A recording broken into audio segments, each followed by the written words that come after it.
experts who are pioneering new approaches that combine physics-based modules with AI to enhance climate prediction and simulation accuracy. Our first speaker is Stan Posey, High-Performance Computing Program Manager for Earth System Modeling and Computational Fluid Dynamics domains at NVIDIA, who joins us for the first time at the ADIA Lab Symposium. Stan Posey manages NVIDIA's strategy for application and solution development in the domains of Earth systems, science, and computational fluid dynamics. In short, he works with scientists and engineers to help enable and advance their high-performance computing and AI workflows towards exascale computing. Today, Stan will help us get the grips with directions in physics AI modules for driving Earth system digital twins, and discuss how GPU-accelerated systems are enabling kilometer-scale modeling and advancing the vision of Earth system digital twins. Please welcome on board Stan Posey. Thank you.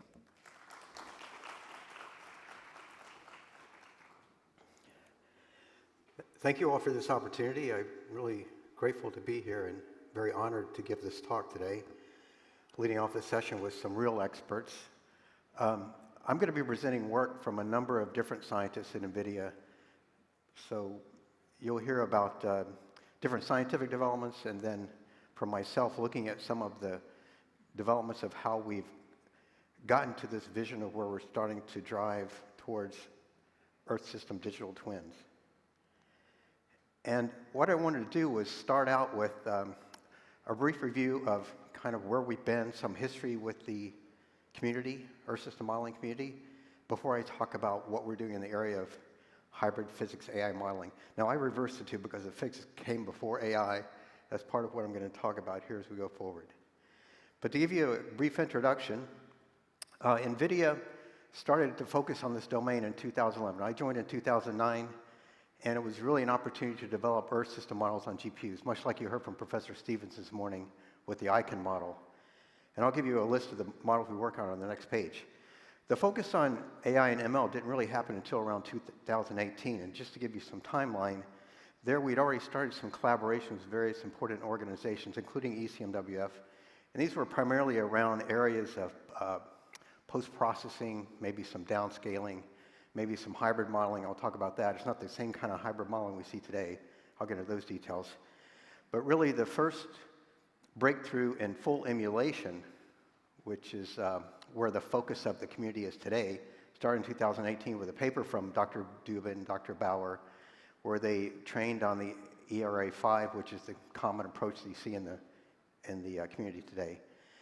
Then in 2019, April, NOAA had launched its first annual AI conference. I thought that was very a seminal moment for the community. Then in September 2019, I think was the most seminal event, was this Machine Learning and Climate Weather, which is organized by Professor Tim Palmer in Oxford. Peter Dubin was part of that, and others, where we explored all the different areas of focus that were happening in the community. Then NVIDIA went forward in 2022 to announce our Earth-2 program, which I'm going to share a bit later. I haven't told you anything about it yet, but we published a model called ForecastNet. I'll give you a little detail of that, and then a rapid progression of models followed. But I want to make an important point about Earth-2 is that it's really a program where NVIDIA is working with the community. We're not a climate projection organization, not a weather prediction organization. We're really working with the community, and our mission is to expand the utilization of GPUs in this community and develop these reference demonstrations, templates of how you can apply the AI in our environment. And we do this by engaging with the community, and you'll see some of that as we go forward here. Now, here's a list of the numerical models I mentioned. You heard a lot about ICON from Professor Stevens this morning. There's a number of different models we work with, very important area of focus. And just for those of you that aren't atmospheric scientists, for example, I want to give you just a brief review of the models because it'll be important as we talk about resolution. The time scales, Professor Stevens went through that from weather to climate, and spatial resolution is really important. Today, the typical weather model, I think ECMWF said 9 kilometers operational. And as you go forward in time, the resolution begins to coarsen because it's expensive, and you need to have a balance between what you can afford and in the simulation environment. Also, as you go forward in time, the model components, you start to add more. And when you start to model climate, you need more components than just atmosphere. It gets expensive. Another reason why you have lower resolution. And then the simulation time, again, is something you have to afford. Weather's minutes because you have to predict weather in a timely way, but climate can be days to weeks for some simulations. And here's a list of models that are chasing kilometer scale, even though I mentioned this resolution that we have, 75 kilometers was a coarse one. That was kind of a CMIP. That was generous even. I think CMIPs are around 100 kilometer, but everyone's now looking at how can we get to the kilometer scale because of the benefits that we know it brings. And you heard about this morning from Professor Stevens about being able to resolve clouds. A number of different programs around the world. ICON's the most popular model in this. There's in 4 programs in different countries, but you've got Japan, Europe, Switzerland, Germany, US. These are all programs that currently exist in the environment.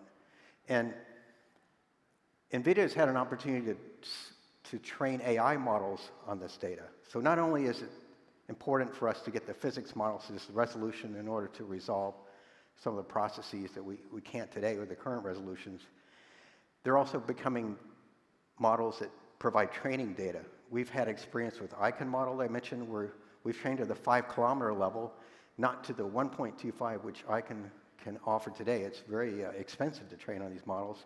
We've worked with the Weather Company organization in the US with the impasse model on a variable 4 kilometer, 15 kilometer resolution, and then lately working with the US organization MITRE, looking at a regional continental US model of 1 kilometer resolution to train on some very high resolution data. Very important experience that NVIDIA has gained from these different projects. Now, besides the software, there's a lot of hardware around the world supporting these programs. And if you look at what supports climate, it's usually the top 10 of the top 500. Here I'm listing some systems. There's 8 in the US, 7 in Europe, so on. In the US, it's really just the DOE who has systems of this scale. And NVIDIA's in some of those, other GPUs exist in others. But Europe's really leading here, and especially in the Jupiter system that Professor Stevens talked about this morning, currently comes at number 4 on these lists. But these are very important systems that are being installed that have climate as one of the focus areas. And 3 of these systems were winners of the Gordon Bell last year, if you attended the SC24 event from a neighboring organization in this region, CAUS from the KSA. And 3 of these systems that you see listed here, the Leonardo and ALPS, are based on NVIDIA technology. And then the Jupiter system, mentioned by Professor Stevens this morning, very important system. It'll be the largest, rather, I guess it is currently the largest in Europe, and based on the GH200 you heard about, currently with 24,000 of these super chips in the system today.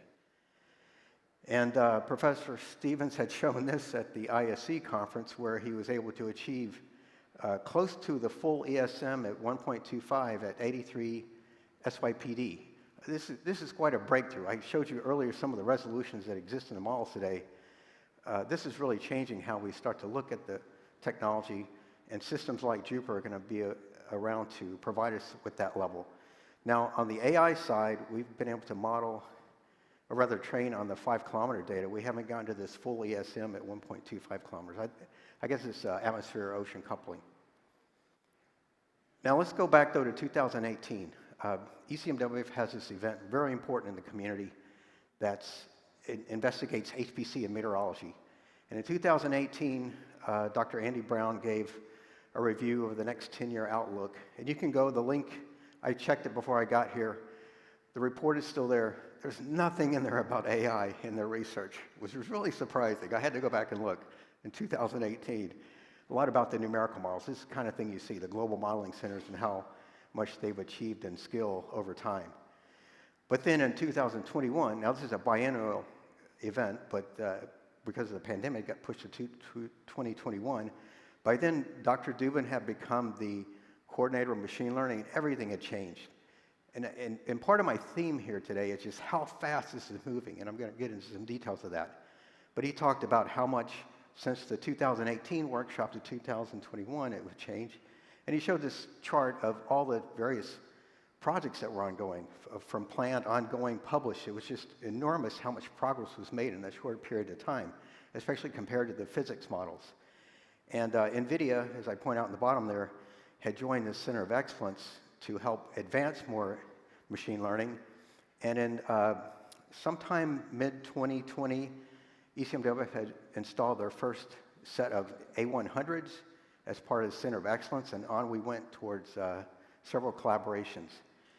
And then in January 2021, Dr. Dubin and others had published this next 10-year roadmap, okay, just specifically looking at ML. And it was quite telling. If you go back and read this, it really makes a worthwhile prediction on what's coming, how machine learning is going to be fully integrated in the NWP. We see that today. You'll no longer identify the tools we use now in 10 years. It's almost that way now. And then this notion that we're going to have to avoid heavy data processing and interactivity. That's the digital twin vision where NVIDIA is trying to get. So very nice report if you get a time. So later in April 2021, Martin Schultz and some others published this paper, Can Deep Learning Beat Numerical Weather Prediction? And this was an outgrowth of the conference I mentioned in 2019 at Oxford that Tim Palmer had hosted. And it's a publication from the Royal Society. And they looked at the traditional workflow, the hybrid workflow, and the end-to-end, which was the full emulation, all right? Now, at this time, the hybrid were work in progress. And it's not the same hybrid we're here to investigate today. And the end-to-end of the full emulation was just suggested. It hadn't really made any progress yet. And we're here to talk about hybrid, but I'm going to step through where we are with the other two for a moment, because hybrid, as you see here, was more about post-processing and taking some physics simulation and coupling that to the dynamics for a hybrid physics AI, which hasn't really worked out very well. There's other approaches that are here now and more coming that we'll investigate. But let's look at the current NWP workflow for just a moment. And I think we're all familiar with this. But I want to point out how it's been around for 75 years, if you go back and look at that history, right? And it respects the physical laws, it can capture extreme weather events, and it's just gained trust over time, right? We're all clear on that. Meanwhile, these end-to-end emulations, which are now everyone's focus at the moment, and I'll get to hybrid later, but it's only been around 3 years. And it's a method that gives you very high efficiency on the HPC. You can do 1,000-member ensembles, over the current 100-member, which is typical. You get instant kilometer scale downscaling, real-time updates. You can work on a laptop with these global simulations, if you like. It just really has come far for us in the community. And NVIDIA started this full emulation process in 2022, as I mentioned, with this forecast net model that we published. Now, what I'm showing here really is just how far we progressed in 4 short years of full emulation. We went from the Dubin and Bauer paper in 2018 to this full emulation in 2022. It was 550x in just 4 years. Numerical models don't have this kind of progress in its history. Later, other big tech jumped in. You had Huawei, Google. I want to point out that if you see here the number of variables, the Google model was far superior. And again, as I mentioned earlier in the opening of this, we're working with all models. We work with these organizations to help improve their models because they're running on NVIDIA GPUs. But and ours was a demonstration. We're not the best model. We're really here to help advance the community, advance these models as we go. And the Google DeepMind has become a very significant development in the community. Now, so off ECMW went. They're the leader in everything climate weather, and it's been the history, and it's continuing in the AI development. As you can see here, the Dubin and Bauer paper from 2018, they acknowledged the NVIDIA model that was published. We had a couple of versions of this model, but you can see they started to evaluate all the different models and where they might go. And what was striking was how in November 24, they defined their model, which they call the AIFS, And in just 3 short months, okay, their R2O was 3 short months. Typically R2Os are 2 years, 18 months maximum or minimum, and they were able to get to an operational release of AIFS in just 3 short months. Just a remarkable progress. So that's running today operationally. They've got A100 GPUs are going to go to the GH200s, like I mentioned, for Jupiter. They've put their ensemble system operational since 2025, and it's redefining how all the major global agencies are looking at AI. And the WMO is noticing this.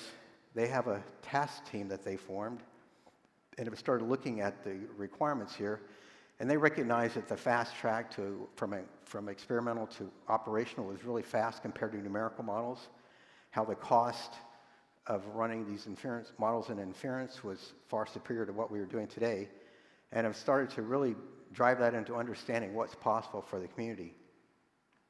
And here's kind of a review of how I see things, and this is just my biased view, but the status of operational AI weather model in the community currently. And these are the global modeling centers. There's probably other things going on at regional centers. But ECMWF now has the IFS, as I mentioned. They've also started to move to our hybrid forecasting, spectral nudging. We'll talk about that in a moment. NOAA has announced their operational system coming in late 2025 based on this Project Eagle, which you can go and read about. They're based on GraphCast. I should mention ECMWF is also based on a GNN, or graph neural network like GraphCast. ECMWF will operationalize their spectral model in 2026, I believe. But already you have the Canadians, the GEM model, is starting to move towards the same approach. They're also based on GraphCast. DWD in Germany has the AICON, also based on GraphCast, also moving towards operational deployment. It's not something we've seen in the 75 years of these numerical models, how fast it's going for the AI side. And I think this is really important to recognize, because as things change this fast, we can't make good predictions on what to expect going forward. But I'm going to share with you what NVIDIA is doing and what we think could work in the future with the physics AI modeling. Now, Earth 2 was announced in November 2021, as I mentioned. And during that period, that was kind of the pandemic time, our CEO was the one who actually launched this personally. And we spent a lot of time that summer of 2021, him asking us questions about what's happening in the community. We had no idea what was leading up to it. He made the announcement of Earth 2 without really consulting us, which is fine. But we pointed out these lectures that were all early inspiration.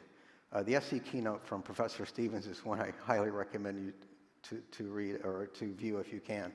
But he went through all of these, understood what were some of the opportunities and challenges of adding more AI to the current numerical modeling process. And this was something that came out of one of those papers where you've got this resolution kind of mapped to the progression of HPC. Now, this has all changed, I believe, now with the ICON developments. I think it's being brought in. I don't think we're at this state any longer, but it was a situation where AI was necessary if we were going to reach this understanding of cloud resolving simulations, which currently shows 2050 time range, and something that was more manageable to understanding climate before it actually happens. So NVIDIA announced the Earth 2, and it's a vision of getting to Earth digital twins. And there's 3 elements to it: the physics simulations, as I mentioned, like the kilometer scale list that I showed you, and moving those towards something that can provide an environment of both high resolution simulation and training data for the data-driven surrogate models that we've seen. And then from that, we can then lead to some level of interactivity with the inference of these models that would get us to that interactive response that is necessary for digital twins. Now, this vision here kind of shows the environment for the full emulation model, but let's investigate a bit more about what the hybrid means. And Just to give you a timeline of this program, again, I mentioned it was launched, or rather announced in November 2021. One of the first things we did was form a science advisory committee because, again, it was important to have the community driving us since we're not domain science experts. We're really here with technology. How do we deploy it? And actually, two of the science advisors to this are here today. This is by coincidence, but Dr. Dubin and Professor Stevens. And they're contributing to the community. They're unpaid. This is not compensation way. It's their interest in driving the community towards this vision. And then we've developed a series of models. Those are all in the green that you see. And I want to point out, too, another seminal event. So I mentioned the 2019 Oxford workshop. That was really an AI seminal event. But this AVE summit that was organized by Professor Stevens and others was really important, where our CEO showed up and understood more about the community, or rather met with the scientists there to understand how we could go forward. And we're continuing to develop the collaborations necessary to try and make that happen. And I'm not going to get into details, a lot of the different models. If you're interested, I'll give you some of that. I will talk about a couple as we go forward here with the time I have. I'll start with one that's here local. The G42 organization had developed an end-to-end weather simulation environment using these models where they took the forecast net, coupled that to a regional downscaling that we call CoreDiff. You can go and read a lot about this particular example. Abu Dhabi winds are shown in the simulation here. But it really is that vision where you can get a fast response, interactive response on an end-to-end weather simulation using AI surrogate models to drive that. The CoreDiff model in particular was really important. I've talked a lot about global models, but regional modeling is really what drives our interest in weather. And we had this CoreDiff model was developed in a collaboration with the CWA, the Central Weather Agency in Taiwan, where we were able to demonstrate how we could capture typhoon effects at 2 kilometers and applied that later to much larger scales that you see here. You can see the Taiwan and the UAE superimposed on the US. We actually trained it on this larger. Now, why is that important? Well, we're learning a lot about how we can apply these models as we get to larger scale in the training. Very important developments at NVIDIA to show that, to lead the community on HPC developments of these kinds. And we've shown that we can actually capture quite a bit of the target or ground truth that's offered through the various numerical model simulations. And the whole point here is to help organizations like G42, who I guess now has published papers with ADIA lab that will be coming out soon, I believe, to show that these end-to-end weather simulations are possible in an interactive way with using these AI surrogate models. But what about the hybrid physics AI, right? That's really important. Like I said earlier, it's changed. It's much different than it started. It's not simply trying to emulate a physics parameterization and couple that to some kind of a Fortran-based physics model. There's various approaches that exist currently in the community, and I've captured 4 here that we see as mature and very promising. And as I mentioned, I don't want to make predictions about where we're going because things change so fast in this community. But I'll just review these quickly. You know, the trade-off really is about respecting for the physics that I talked about earlier and the 75 years of history we have with the numerical models versus how do we get that AI extreme HPC efficiency, right, which can be instantaneous. Because if you go back to the way hybrid was done in that 2021 paper, if you're simply coupling 50% of your profile in dynamics to instantaneous physics parameterizations, you're only speeding up your simulation by a factor of 2. Not very interesting. This is far different than that. I mentioned AIFS and the spectral nudging, but the neural GCM from Google DeepMind, that was, and ECMW was involved in that research. That's where I think the future has a lot of promise. The JAX development on the dynamic side of it and the efficiencies that they got there. And NVIDIA has worked very closely with Google to optimize JAX on GPUs. But I think that what's being offered in that particular implementation, the neural GCM, is one of the possibilities for the future. If you're familiar with the work that AI2 has done with the ACE model, they had an ACE-1, NVIDIA was involved in that. The ACE-2, working directly with NOAA, has been another important development, and one that I would encourage as a future implementation, where they've got hard constraints in the model to ensure they're respecting the physics and conservation that's required. And then NVIDIA in particular, along with a really long list of the community that I couldn't include here on the slide, has developed this ClimSim data set along with a ClimSim online model, where we're developing a workflow that's hybrid physics emulators at the subgrid scale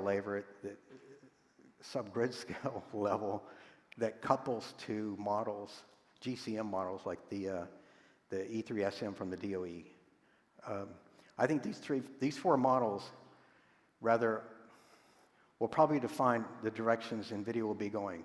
I don't think we know yet which is going to be the most winning approach. It could be directions in several, but all these we find very substantial in their developments and contributions to the community.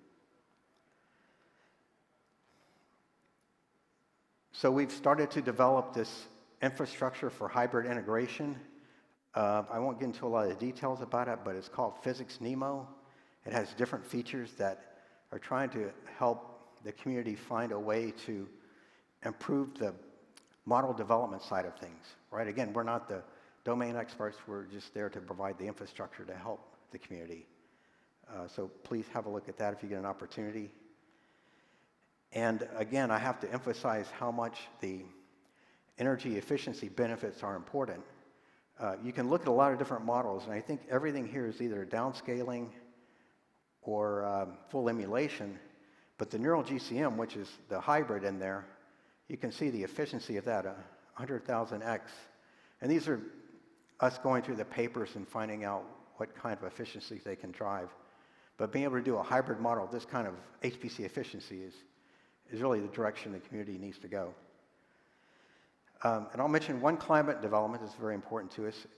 Professor Stevens had highlighted this in his talk at ISC, where we've developed this climate in a bottle model, where we are attempting to drive towards this vision of digital twins that we mentioned, where it provides interactivity with kilometer scale data. This is important because we're able to develop this model that has effectively a 3000x compression, where we trained on the ICON 5-kilometer data set along with some other data that's involved, but are able to then produce outputs that are much more meaningful, much smaller, that can then become an interactive session for those who are interested in looking at scenarios of different climate going forward. There's various analytics that are provided with this. I've shown a few here versus the ERA 5, which is part of the training data set. I won't get into details, but it's got a full range of capability that we consider to be somewhat foundation model-like in the various applications it can address.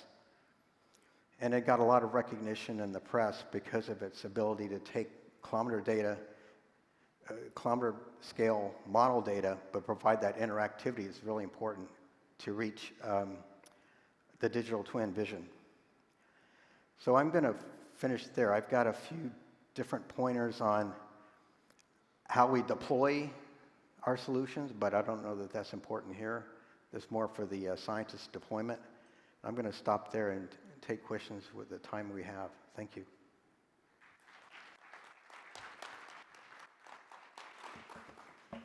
Thank you, Stan, for those insights into how AI and high-performance computing are revolutionizing weather and climate predictions. Any questions from the audience?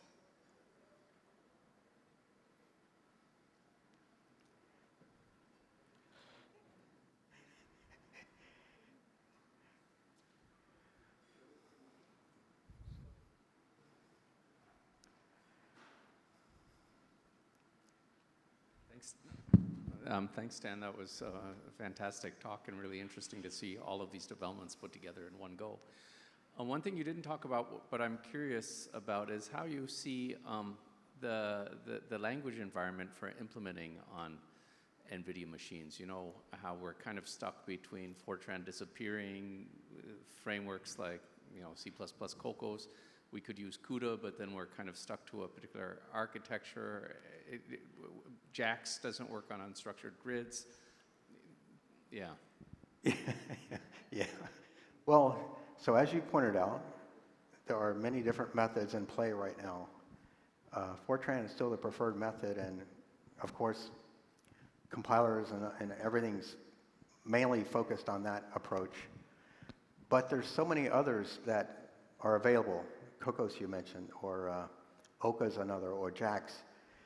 We're trying to invest in all that we can at the moment, but we should talk about the JAX because we happen to have a lot of interest in that method, and as a company, we're investing in that. Not that it's specific to Earth system modeling, it applies to many domains, but I think that's an area that has shown a lot of promise. Another I would say is Cocos, and that comes from our collaboration with the DOE. E3SM models based on that. And then you also have the Klima development in Julia. All these seem like they have promising directions. I don't know that we've made any decision yet. We try to invest in all of them at the moment, I guess is my answer. Is that? Sorry. Scott, thank you so much for... Sorry, could I... So about ICON, though, we've had a lot of different methods we've investigated. GT for Pi is another. And that's been a really helpful collaboration with MPIM to look at all these different methods and see what might be possible. So we're kind of looking for you all for direction, too. It's not simply our evaluation, but the community. Yeah, over there, sorry. So thank you, Scott, for the insights that you have provided. My question is, you talked about possibly missing the insightful curve of AI in 2018 to what's happening now.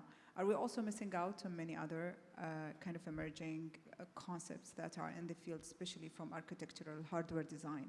Why aren't we considering, for example, nomomorphic computing structures when it comes to those architecture? I know they're limiting in some sense, but if we reach, for example, the GCM 100,000x limits, we're actually challenging the thermodynamic limits. And if that's happened, then we will have much more efficient systems than what we are seeing in all AI architectures combined at the moment. So what's your insight on what's out there that should be in our non-blind spots, and we are ignoring it at the moment? Thank you for that question. It's kind of a tough one. Is there any press in the room, by the way? I always have to be careful with my answers, but let me provide this guidance, please. So if you look at the LLM community, okay, and the largest model, I think Professor Chu had talked about it this morning, that ChatGPT is 1.8 trillion parameters. Those are enormous HPC requirements that a problem we're trying to solve at a scale that doesn't exist in the ESM community, where, you know, the largest model, I think, is the Orbit model from Oak Ridge, is about 113 billion parameters versus 1.8 trillion. I mean, none of that really matters so much. It comes down to the scaling and the requirements on files and so on, or data. But I would say that there's still the vendor community, not NVIDIA in particular, but the vendor community is still kind of focused on LLMs and the direction that's going and designing around that, because that seems to be the economic driver. And in this community, like many scientific domains, we're always somewhat left with an economic driver that determines what the HPC architecture is going to look like, right? At the moment, that's LLMs. Over time, it's been different things, but LLMs seem to, they're driving discussions on precision, model precision, things of this sort. So we all have to be careful to keep an eye on where that's going to know what will happen in the HPC world. And I'm not going to stand here and say NVIDIA is being pushed by the LLMs, but the whole vendor community. We work among many vendors to integrate systems that we have, that seems to be the economic driver at the moment. We're still very careful, though, about making sure this community has everything they need in the area of precision, because 32-bit, 64-bit, these are things that are, I think, under attack by some in the community. But all these things have to be watched as we go forward with directions on the architecture. And I'm sorry that wasn't a complete answer, but there's many different drivers. I think us working with the suppliers of our system and making sure we're satisfying all the community. But the LLM seems to be an economic driver at the moment.